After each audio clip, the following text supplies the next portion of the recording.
Mes bien-aimés dans le Seigneur, je vous salue au nom de Jésus. Je remercie l'Éternel des armées qui m'a encore accordé ce moment précieux pour pouvoir partager ensemble avec vous la parole de Dieu. Avant d'aller plus loin,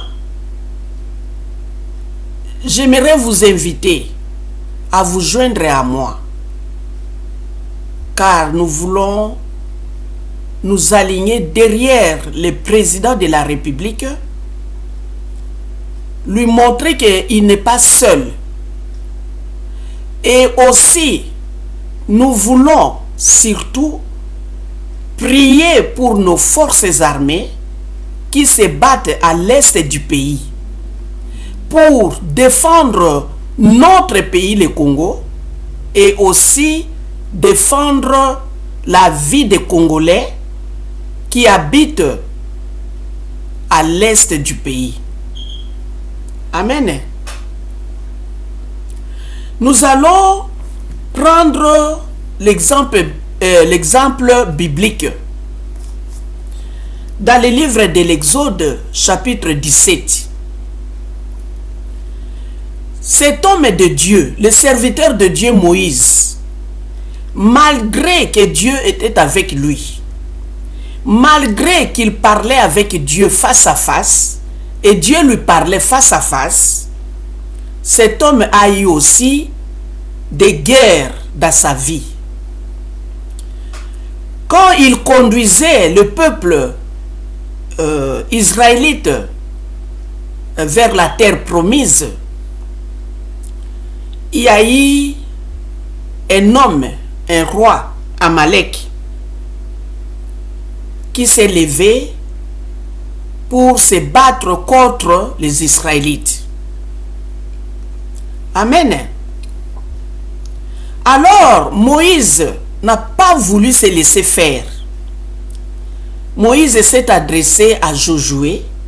Il lui a dit de choisir quelques hommes parmi les enfants d'Israël, parmi les Hébreux, et d'aller se battre contre le peuple d'Amalek. Et lui, de son côté, il prendra la verge de l'Éternel dans sa main, il montera sur la montagne, et là, il invoquera le nom de l'Éternel pour la réussite des Israélites.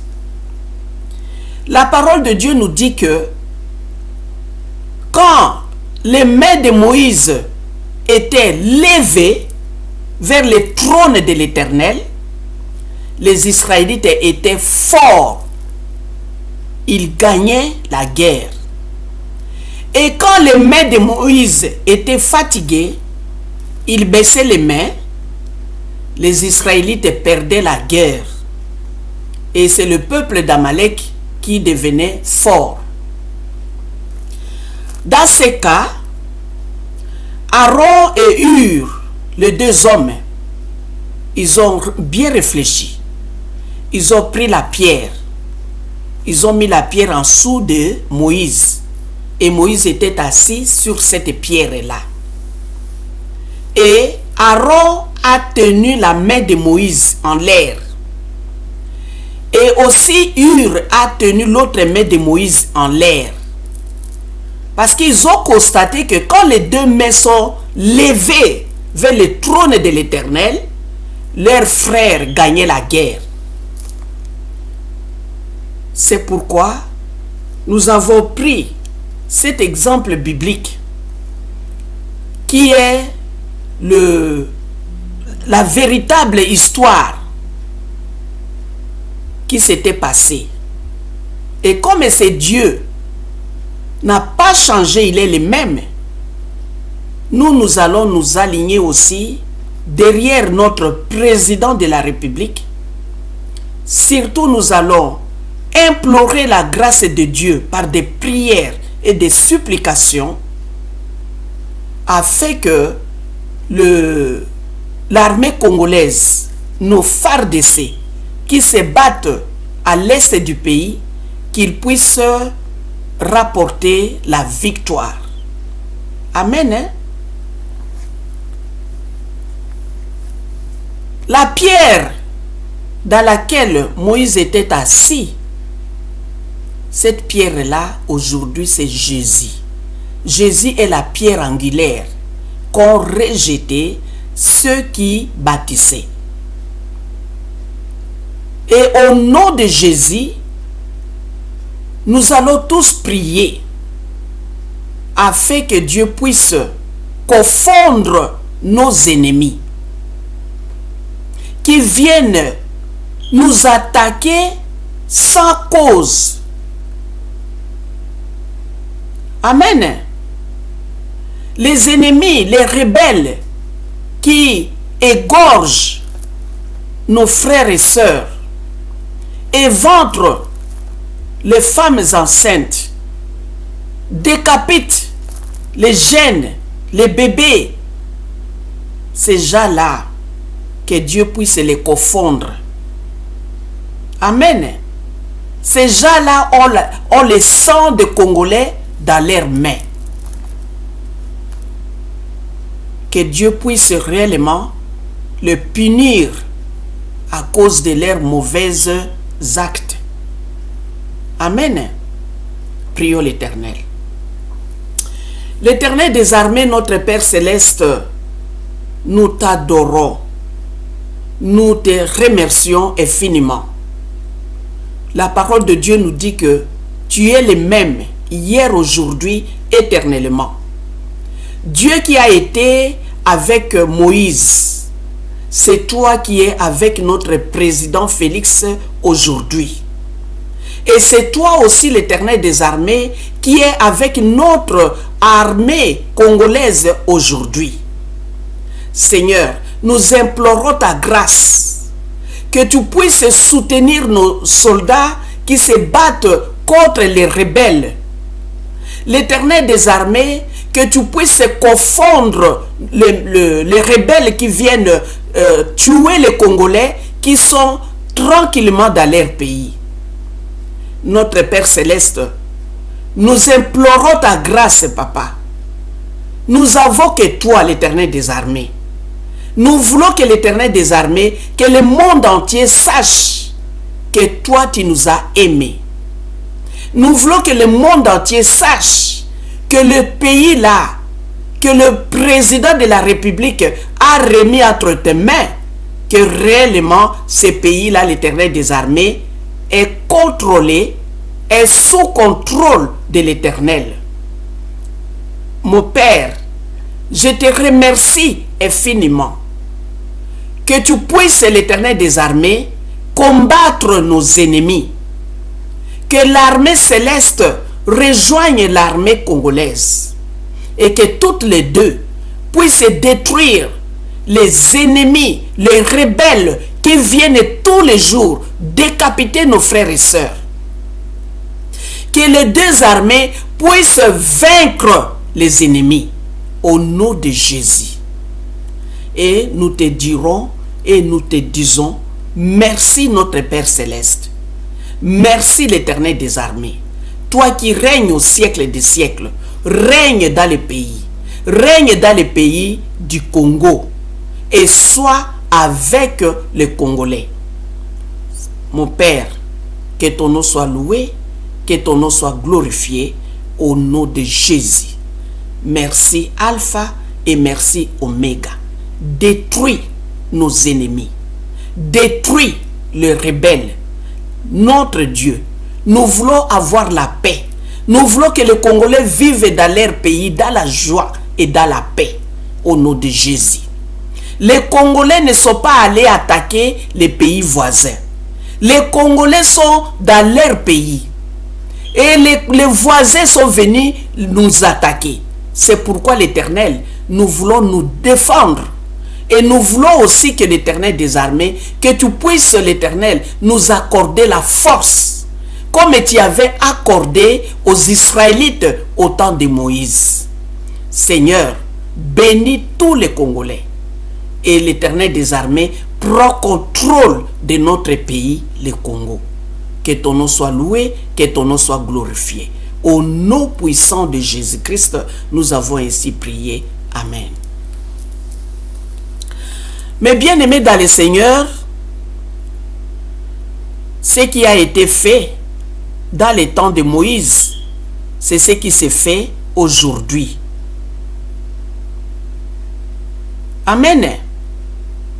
Nous ne pouvons pas baisser les bras.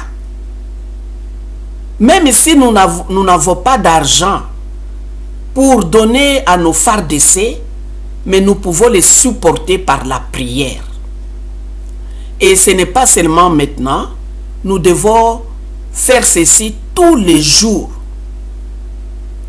Prions tous les jours pour nos frères d'essai. Prions tous les jours pour notre président de la République. Que Dieu lui accorde la sagesse, l'intelligence, afin de pouvoir diriger ces grands pays que Dieu nous a donnés. Amen. Hein? Que Dieu vous bénisse. Nous allons partager aujourd'hui le message que Dieu nous a envoyé et nous avons donné comme titre qui pourrait anéantir les plans de l'Éternel en vous. Amen. Encore une fois, nous voulons que l'Éternel des armées bénisse sa parole, que l'Éternel des armées prenne contrôle de toute la parole qui sortira dans ces lieux du début jusqu'à la fin.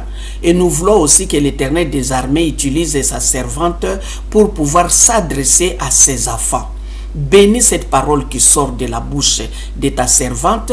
Bénis aussi tes enfants qui se mettent à écouter cette parole. Bénis ce temps précieux que tu nous as accordé. Nous n'oublions pas de détruire les ennemis de la parole de Dieu.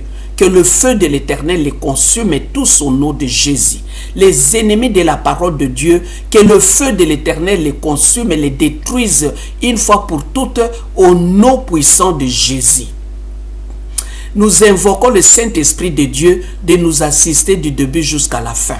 Et nous voulons que Jésus-Christ nous parle durant tous les messages et que Dieu lui-même prenne contrôle du début à la fin.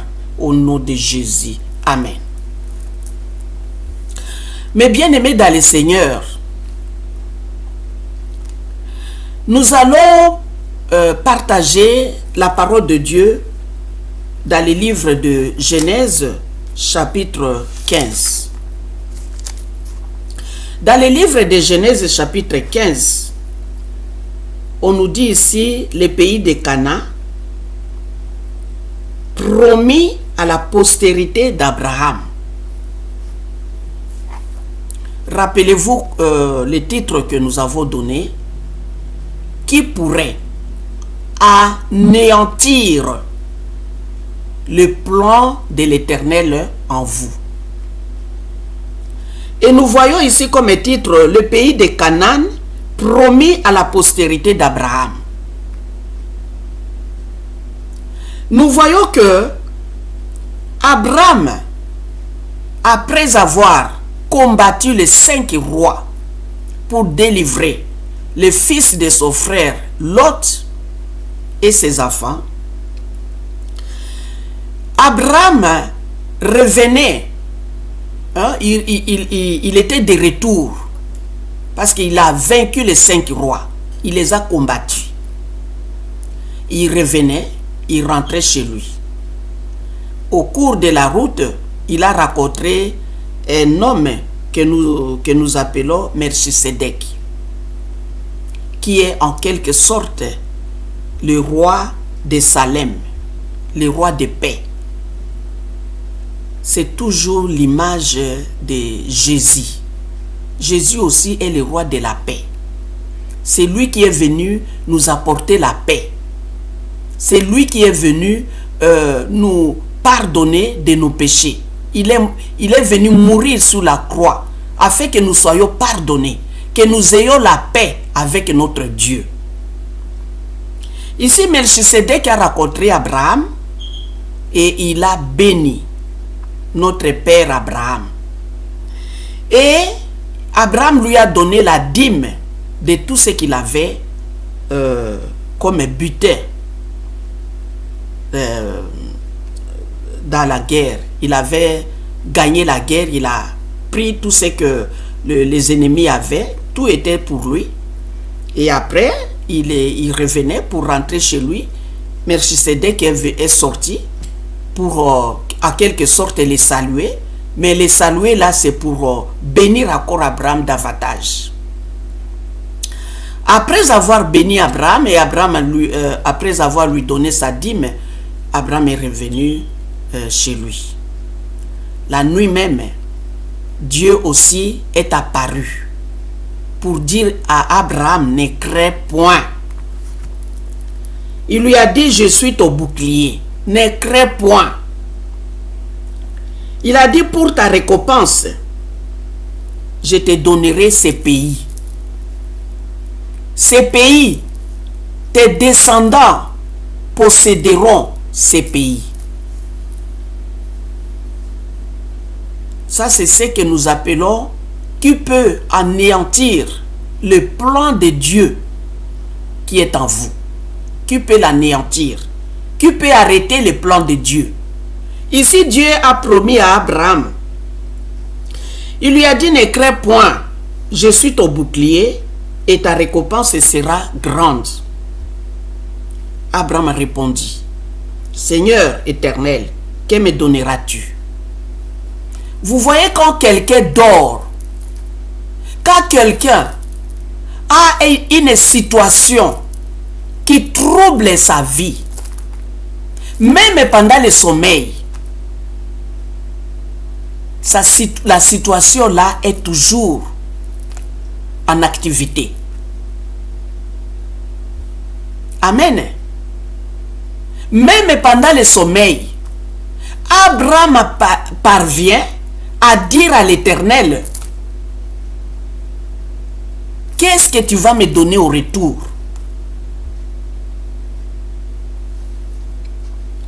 Seigneur éternel, que me donneras-tu? Je m'en vais sans enfant. Et l'héritier de ma maison, c'est Eliezer de Damas. Et Abraham dit, voici, tu ne m'as pas donné de postérité. Et celui qui est né dans ma maison sera mon héritier. Alors la parole de l'Éternel lui fit adresser ainsi. Ce n'est pas lui qui sera ton héritier. Ce n'est pas Eliezer qui sera ton héritier. Mais c'est celui qui sortira de tes entrailles qui sera ton héritier. Alléluia. Celui qui sortira des entrailles d'Abraham. Et nous connaissons tous, c'est Isaac. Quand Dieu a fait cette promesse à Abraham, Isaac n'était même pas né. Sarah n'était même pas encore enceinte. Alléluia. Mais Dieu a promis à Abraham. Il a fait une promesse à Abraham que celui qui sortira de ses entrailles sera son héritier. Amen. Hein? Au verset 7, l'Éternel lui dit encore, je suis l'Éternel qui t'ai fait sortir d'Ur en Chaldée pour te donner en possession ces pays. Abraham répondit, Seigneur éternel, à quoi connaîtrai-je que je les posséderai? Et l'Éternel lui dit, prends une génisse de 3 ans, une chèvre de 3 ans, un bélier de 3 ans, une tourterelle et une jeune colombe. Abraham prit tous ces animaux, les coupa par le milieu et mit chaque morceau l'un vis-à-vis de l'autre. Abraham a offert à l'Éternel ses sacrifices. Alléluia. Rappelez-vous, dans le livre d'Ésaïe chapitre 1, nous avions dit ici que Dieu n'aime plus ces sortes de sacrifices. Avant, oui, c'est ce qu'on faisait bien avant. Mais il y a eu un moment que les gens ne respectaient plus. Les gens ne faisaient plus la volonté de Dieu. Malgré tous ces animaux qu'ils offraient en holocauste, Dieu ne prenait plus plaisir de tous ces animaux. C'est pourquoi il avait dit dans le livre d'Ésaïe qu'il en a marre, qu'il en a assez, qu'il ne veut plus de tous ces sacrifices-là. Et nous avions dit que il avait demandé à quelqu'un de bonne volonté qui viendra, qui naîtra sur cette terre pour être le vrai sacrifice une fois pour toutes. Et nous avions parlé que Jésus-Christ avait répondu à l'appel de Dieu. Et aujourd'hui, des sacrifices pareils n'ont plus de sens, n'ont plus besoin, n'ont plus de place. Dieu ne regarde même pas. Ce que Dieu regarde, c'est Jésus, le vrai sacrifice. Amen. Quand Abraham a fait ce que Dieu lui a demandé, il a étalé les animaux là devant l'Éternel des armées. Il attendait que Dieu vienne manger peut-être les animaux qu'il a coupés en deux. À sa grande surprise, Abraham était resté là toute la journée. Le soir, il s'est endormi. Quand il s'est endormi, Dieu a dit à Abraham, Dieu est de nouveau apparu à Abraham pour lui dire ceci. Sache que tes descendants seront étrangers dans un pays qui ne sera point à eux. Ils y seront asservis et on les opprimera. On les opprimera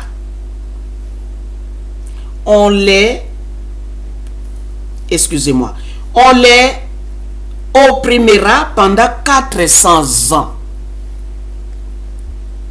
Amen. Mais je jugerai la nation à laquelle ils seront asservis et ils sortiront ensuite avec de grandes richesses. Toi, tu iras en paix vers tes pères, tu seras enterré après une heureuse vieillesse. À la 4e génération, ils reviendront ici, car l'iniquité des Amoréens n'est pas encore à son comble. Alléluia. Ici, Dieu a promis à son prophète, son serviteur Abraham. Il lui a promis. Il lui a dit que les descendants d'Abraham viendront séjourner dans ces pays. Ils viendront habiter dans ces pays. Quel pays? Les Canaan. C'est pourquoi nous avons donné comme titre: qui pourrait anéantir le plan de l'Éternel? Ça, c'est le plan de l'Éternel. Il a étalé son plan devant Abraham. Abraham n'avait pas encore eu Isaac. Sarah n'était même pas enceinte. Mais ici, Dieu a déjà prévu. Il a tout étalé. Il a tout planifié. Ce qui arrivera. Ici, il a dit à Abraham, la 4e génération. Dieu attendait que les péchés des Amoréens atteignent les sommets. Alléluia. Mais bien aimé dans le Seigneur, des fois les enfants de Dieu souffrent. Des fois les enfants de Dieu sont en train d'implorer Dieu jour et nuit pour pouvoir peut-être avoir la guérison, pour peut-être avoir un mari, une femme, avoir des enfants. Les enfants de Dieu sont en train jour et nuit prier, jeûner. Mais la plupart des temps, la réponse tarde. La réponse tarde à venir. Ici, nous savons que des fois, Dieu permet à nos ennemis, Dieu leur donne du temps jusqu'à ce que leur péché atteigne les sommets, que leur péché remplisse le verre comme l'eau qu'on remplisse dans un verre. Des fois, nos ennemis qui pêchent contre l'Éternel, leur péché n'a pas encore atteint les sommets. Et Dieu continue à leur donner du temps. Et ces gens-là, la plupart du temps, ils pensent que Dieu n'existait pas. Ah, si Dieu existait, avec tous les actes mauvais que j'ai commis, oh, Dieu allait me punir. C'est qu'il n'y a pas un Dieu. Ces gens-là se trompent. Nous voyons ici Dieu qui parle à Abraham. Abraham est endormi. Et son Dieu est en train de lui parler. De lui dire que il attend jusqu'à ce que le péché des Amoréens soit rempli. Que leur péché atteigne le sommet.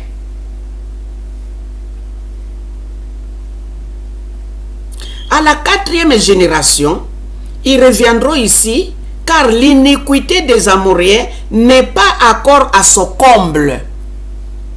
C'est-à-dire que l'iniquité n'est pas encore arrivée à son niveau. Prenons un verre d'eau. Vous avez versé de l'eau. L'eau est arrivée jusqu'à la moitié du verre. Ça, l'eau n'a pas encore atteint le comble. Le comble, c'est quand l'eau est remplie jusqu'au bord du verre. C'est ce que Dieu est en train de parler à Abraham. C'est la même chose comme vos ennemis et mes ennemis.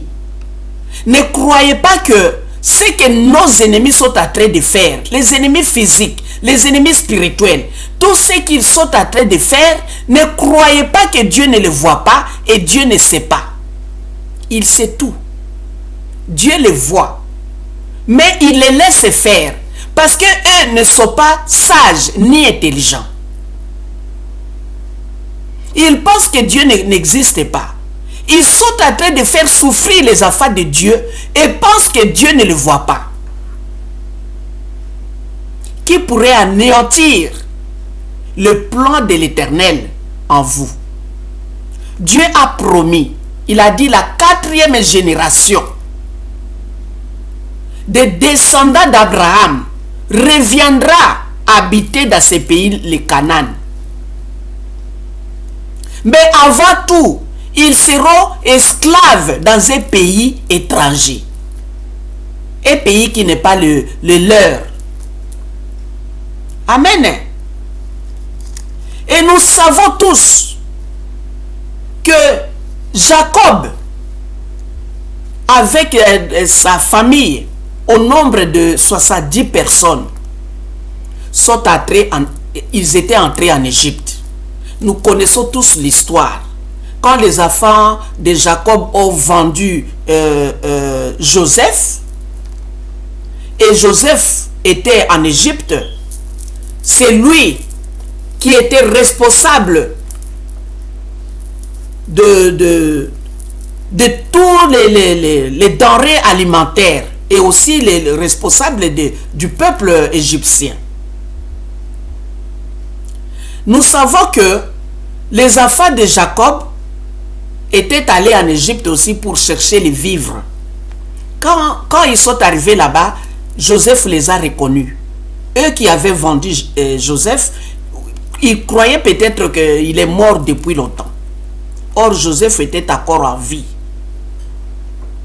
Qui peut anéantir les plans de l'Éternel? Qui pourrait le faire? Amen. Joseph, qui était en Égypte, a reconnu ses frères. Il leur a accordé le vivre la première fois. La deuxième fois, vous connaissez l'histoire, il s'est adressé à eux. Il a d'abord commencé pour dire que ce sont les espions. Or, ils n'étaient pas des espions. Ils venaient réellement chercher les vivres.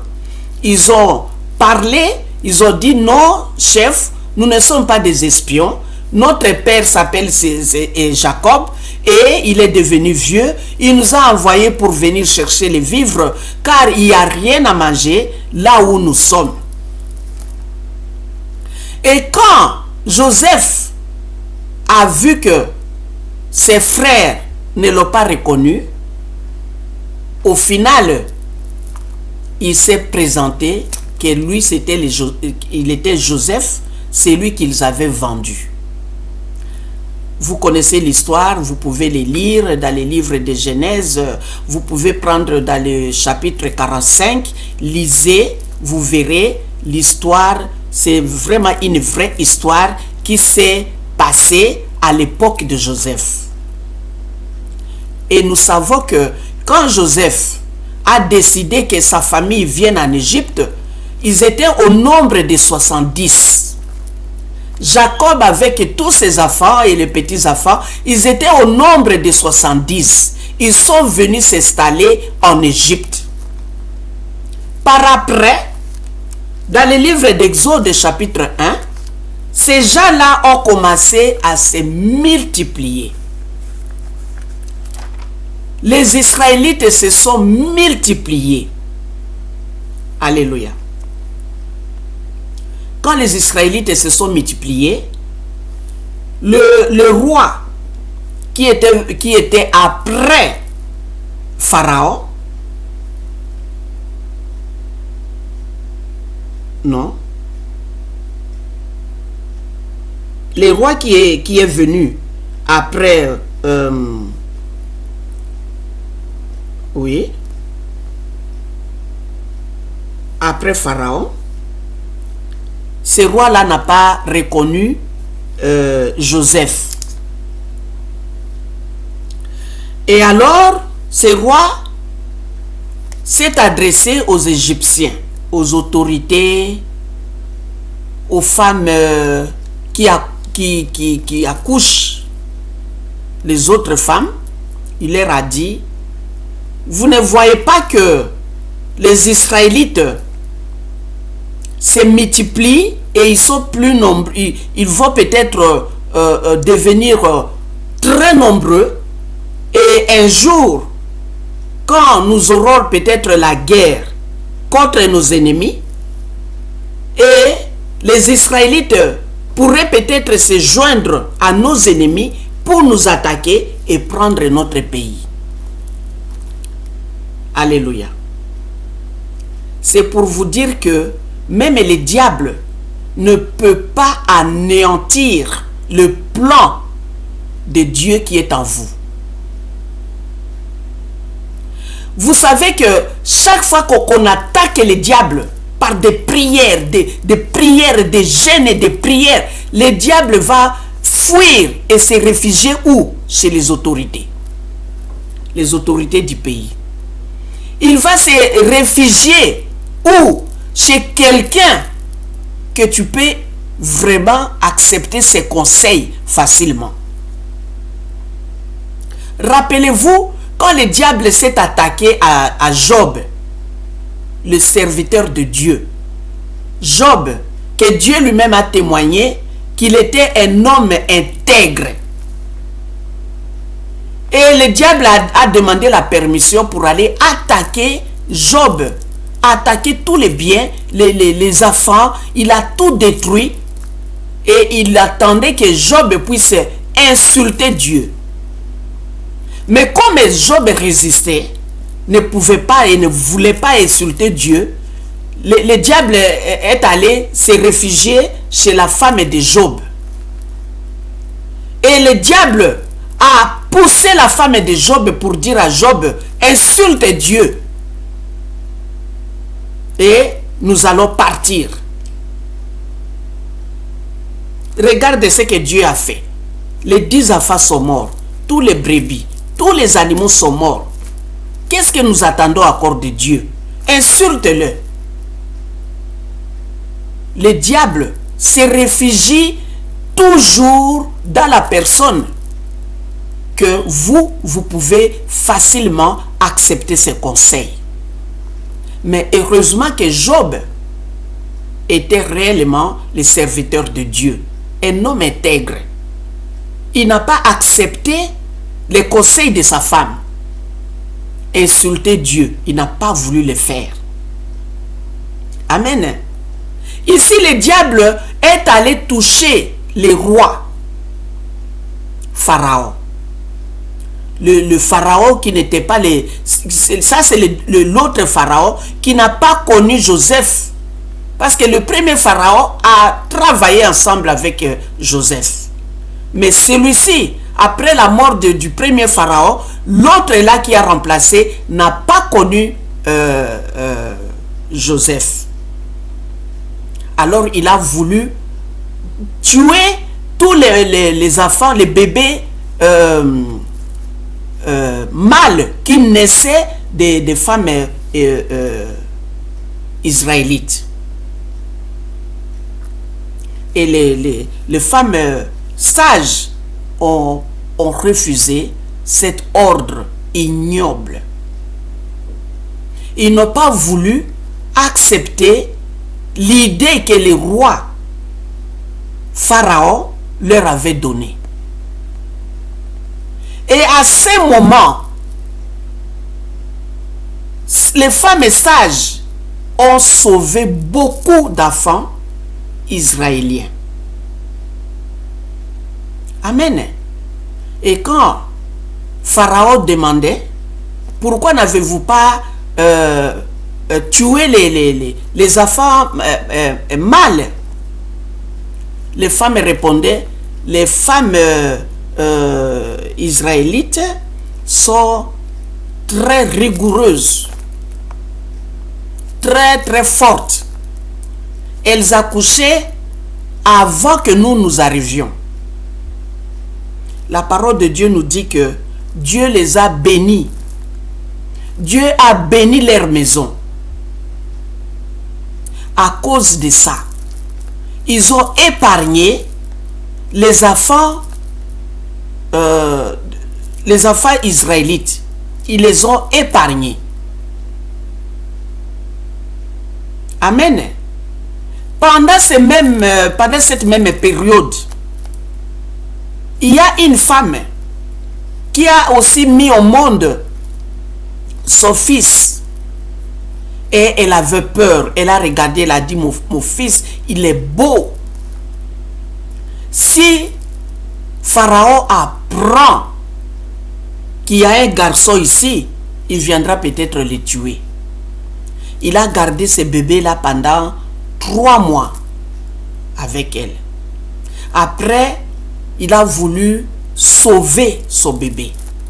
Félicitations les femmes. Vous êtes réellement les confidentes de l'Éternel.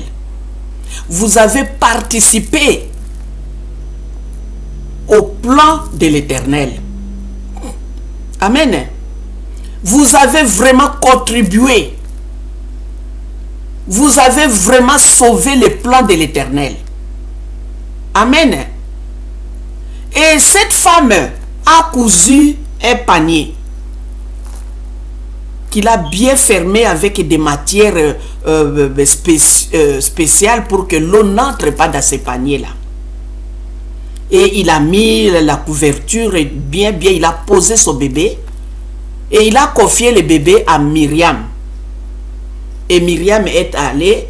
Myriam savait que la famille royale venait à telle heure pour se baigner à la plage ou dans la mer. Se baigner dans la mer plutôt. Et cette fille a pris son frère dans le panier que sa maman avait fabriqué. Il a déposé le panier dans l'eau et le panier a commencé à couler. Et quand la fille de Pharaon a vu le panier, elle est allée prendre et elle a envoyé sa servante. On a retiré le panier. Quand on l'a ouvert, il y avait un bébé dedans. Elle a compris que c'était un bébé d'une femme israélite. Et elle a voulu plutôt élever cet enfant où? Au palais royal. Amen. On ne peut pas blaguer avec Dieu. On ne peut pas badiner avec Dieu. Amen.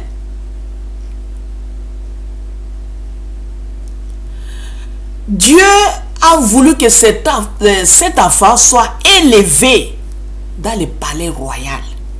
L'enfant a appris à écrire, l'enfant a appris à se battre, à se défendre. Et le roi croyait réellement que c'était le fils de sa fille. Et on l'a même préparé pour devenir roi à la place de Pharaon. Mais ce n'était pas le plan de Dieu. Le plan de Dieu était quoi? Le plan de Dieu était que cet enfant-là, c'est lui qui va libérer le peuple de Dieu, le faire sortir de la servitude. Dieu a parlé à Abraham. Il a dit: la 4e génération de tes descendants reviendront. Tes descendants, la 4e génération, tes descendants là reviendront habiter dans ces pays, les Canaan. Et quand Moïse est né, grandi, appris à se battre, à se défendre, un jour, il avait compris qu'il n'était pas égyptien, qu'il était hébreu. Il est sorti pour voir comment les Hébreux travaillaient. Il a vu la souffrance de ces hommes-là. À cause de la parole du roi Pharaon, qui avait dit que les Hébreux se multiplient beaucoup et beaucoup, ils vont peut-être un jour faire la guerre contre eux, ensemble avec les ennemis. Pour prendre leur pays, il faut commencer à tuer les garçons.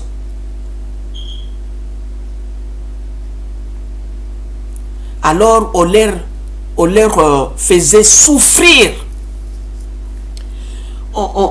La parole de Dieu nous dit ici que ils leur rendirent la vie amère par de rudes travaux en argile et en briques, par tous les ouvrages des champs. Et c'était avec cruauté qu'il leur imposait toutes ces charges. Les Hébreux ont souffert quand ils étaient en Égypte. Ils étaient des esclaves. On leur demandait de faire des travaux durs, de construire les immeubles en Égypte. Amen. Ces gens-là ont travaillé. Il y en a qui beaucoup aussi sont morts là-bas. Beaucoup. À cause de tous ces travaux durs. Il y en a qui mouraient.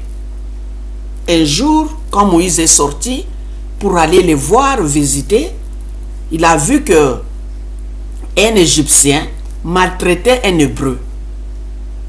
Alors il est allé défendre l'Hébreu. Quand il a défendu l'Hébreu, l'Égyptien n'a pas voulu laisser Moïse et ils se sont battus. Et comme Moïse avait appris comment se défendre, parce qu'il a grandi dans la maison du roi, il a appris comment se défendre. Il était fort. Il a tué l'Égyptien. Et lui, il a eu peur. Moïse a eu peur. il a fui de la maison royale pour aller habiter au désert. Lui qu'on lui donnait à manger, on servait, on mettait à table toute la nourriture qu'il voulait manger. Maintenant, lui, dans le désert, il a commencé à manger ensemble avec les animaux. Il avait un beau-père, Jéthro, parce que Moïse a épousé Séphora, la fille de Jéthro. Moïse qui était presque qui voulait devenir, ce n'est pas lui mais Pharaon qui voulait l'établir roi en Égypte. Lui qui mangeait à la table avec les rois, il a commencé maintenant à manger avec les animaux. Il conduisait les animaux de son beau-père Jéthro. Il conduisait les animaux pour les faire paître. Il revenait le soir fatigué. Des fois, il dormait sans même se laver. Des fois, il puait. C'est lui qui vivait dans la maison royale. Maintenant, il dormait par terre, peut-être. Amen. C'est aussi un passage que nous, les enfants de Dieu, nous devons retenir. Quand vous êtes un enfant de Dieu et que les promesses de l'Éternel sont sur vous, vous passerez dans le désert. Vous traverserez le désert comme a fait Moïse. Moïse qui vivait dans le luxe est descendu plus bas, aller vivre dans le désert. La vie dans le désert, une vie difficile. Une vie qu'on ne peut pas comparer. Triste. On manque de tout là-bas. Alléluia. Passer à travers le désert, c'est passer dans les souffrances, dans les tribulations, dans les tentations. Et en tant qu'enfant de Dieu, vous portez les promesses de l'Éternel à vous. Ne soyez pas découragés. Amen. Parce que Pharaon a voulu peut-être tuer tous les garçons qui naissaient des femmes hébraïques. S'il avait tué Moïse, la promesse de l'Éternel ne devrait pas arriver à bout. C'est pour vous dire que cet homme, le roi, Pharaon, n'a pas pu anéantir le plan de l'Éternel. Parce que Dieu avait pointé Moïse. C'est lui qui sera le libérateur. Ce garçon-là qui est allé grandir dans la maison du roi.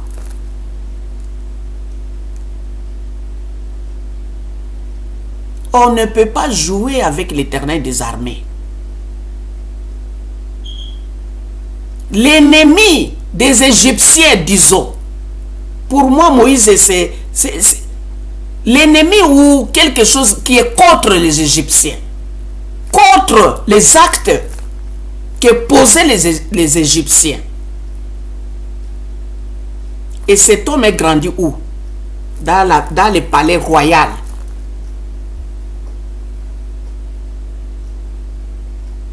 Amen. Notre Dieu, il est merveilleux. Moïse a appris toute la loi égyptienne. Toutes les ordonnances, il les connaissait.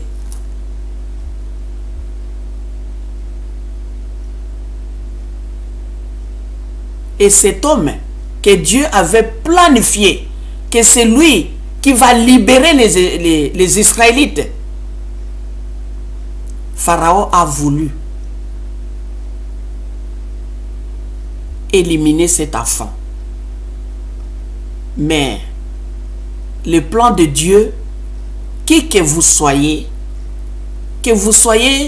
un humain, que vous soyez le diable, que vous soyez un démon, que vous soyez un esprit mauvais, vous n'arriverez jamais à anéantir les plans de l'Éternel. L'Éternel est au-dessus de tout. Amen. Et nous avons vu que Moïse est arrivé réellement à faire sortir les Israélites de la servitude. Et aujourd'hui, les Israélites sont allés habiter dans le pays que Dieu avait promis à Abraham. Que ta quatrième génération, la quatrième génération de tes descendants reviendra habiter dans ces pays. Et aujourd'hui, les Hébreux sont là. Aujourd'hui, on appelle ces pays Israël, mais avant, c'était les Canaan. Amen. Nous pouvons aussi prendre l'exemple de Jésus. Si le diable savait que la mort de Jésus apporterait le salut au monde, le diable ne devrait pas permettre que Jésus soit mort sous la croix. Il devrait empêcher à tout prix que cela n'arrive pas. Mais le plan de Dieu était que Jésus devrait mourir, prendre le péché du monde entier sur lui. Vous vous rappelez quand Jésus-Christ priait, il demandait à son Père, il disait, enlève cette coupe, enlève de moi cette coupe. Mais Dieu a voulu que Jésus-Christ passe par la croix, qu'il souffre, et lui, comme il a le pouvoir, il le délivrera. Dieu n'a pas peur des ennemis qui nous accablent. Dieu n'a pas peur d'eux. Dieu veut montrer au monde que quel que soit votre pouvoir, quelle que soit la force que vous avez, moi, l'Éternel des armées, je passerai par là. Je vous anéantirai, quelle que soit la richesse que vous avez. Et ce message aussi, je m'adresse aux ennemis des enfants du Congo.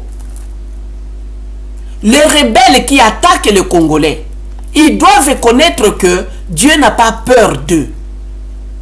Malgré qu'ils sont soutenus par les riches, Dieu n'a pas peur des riches. Dieu est capable d'enlever cette richesse en une seconde. Dieu est capable d'enlever la vie de ces gens-là qui soutiennent les rebelles. Dieu est capable d'enlever leur vie en une seconde. Dieu n'a pas peur des ennemis des enfants de Dieu. Il n'a pas peur. Il a voulu que Jésus-Christ passe par là. Et après, il a délivré Jésus. Nous savons tous que Jésus-Christ était ressuscité. Nous savons tous qu'il est à la droite, nous savons. Il est à la droite du Père. Il intercède en notre faveur. Nous savons tous que Dieu a voulu que Jésus-Christ passe par là. Dieu n'a pas peur de souffrance. Même si les enfants de Dieu sont en train de souffrir aujourd'hui, Dieu sait quel jour il les délivrera. Comme il avait promis à Abraham. La quatrième génération reviendra vivre dans ces pays. Et c'est ce qui a été fait. Ils sortiront avec des richesses. Et quand vous lisez dans les livres d'Exode, chapitre 3, verset 22, Dieu a dit ceci. Chaque femme demandera à sa voisine et à celle qui demeure dans sa maison des vases d'argent, des vases d'or, des vêtements que vous mettrez sur vos fils et vos filles, et vous dépouillerez les Égyptiens. Amen.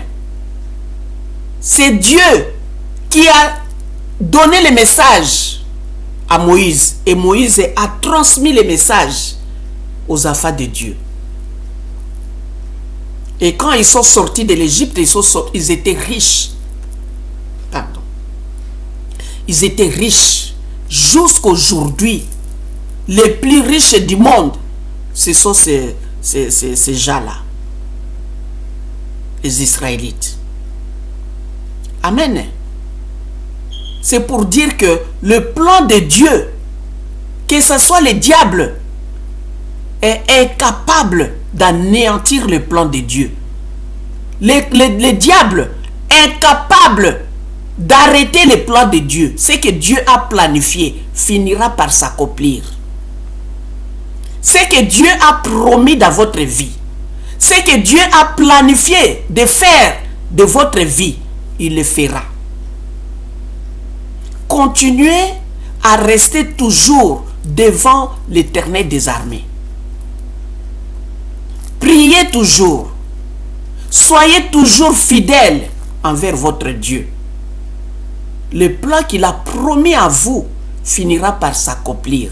Les diables, les magiciens, les sorciers, les gens de ce monde sont incapables d'anéantir ce que Dieu a planifié pour vous. Amen. Hein? Prions l'Éternel. Seigneur, nous te remercions infiniment pour ta parole. Bénis réellement tes enfants. Bénis ceux qui ont écouté cette parole et que tu augmentes leur foi, l'Éternel des armées. Ce que tu as promis à faire dans la vie de tes enfants, ce que tu as promis, l'Éternel des armées, finira par s'accomplir. Et nous sommes confiants que toi, l'Éternel des armées, tu n'es pas un homme pour mentir. Nous avons confiance à toi, l'Éternel des armées. Notre Père Céleste, nous attendons tous ce que tu as promis à chacun de nous. Nous te remercierons, nous te louerons au nom de Jésus. Nous te disons merci l'Éternel des armées. Bénis ta parole. Bénis les enfants de Dieu qui écouteront cette parole. Bénis-le et donne à chacun d'eux l'amour l'amour envers son prochain. Merci notre Père. Et aussi, je remets tous les Congolais entre tes mains. Je n'oublie pas de remettre le président de la République aussi entre tes mains. L'Éternel des armées, que tu puisses, l'Éternel, les protéger. Protège-les contre leurs ennemis. Que rien ne leur arrive, ni le jour, ni la nuit. Et surtout l'Éternel des armées, que le président de la République, qui a l'amour envers ton peuple, Seigneur, que tu lui accordes beaucoup de sagesse et d'intelligence. Et que la protection divine, charnelle et physique, soit avec lui. Au nom de Jésus-Christ, nous avons tous prié. Amen. Amen. Hein? Que Dieu réellement vous bénisse. Bénis aussi les Congolais. Et que Dieu protège notre pays, le Congo. Au nom de Jésus. Amen.